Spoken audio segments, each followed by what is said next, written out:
Your server crashes mid-update. One document saved, the other isn't.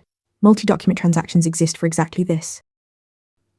A multi-document transaction in MongoDB lets you group multiple read and write operations across one or more documents, even across different collections, into a single atomic unit.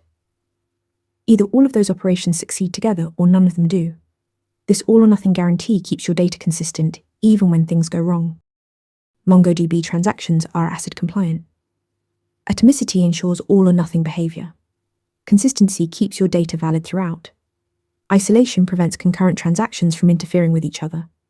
And durability guarantees that once committed, your data survives failures, just like any production-grade database. Here's what surprises many developers.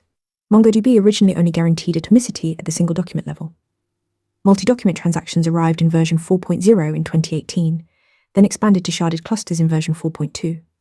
Before that, you relied on careful schema design to avoid needing cross-document atomicity. Transactions carry real performance overhead.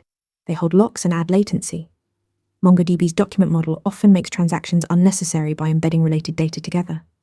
When you need one, use the session API. Start a session, begin the transaction, run your operations, then commit or abort. Transactions also require a replica set or sharded cluster to work. Multi-document transactions give MongoDB ACID guarantees across documents and collections. Powerful, but reach for them sparingly.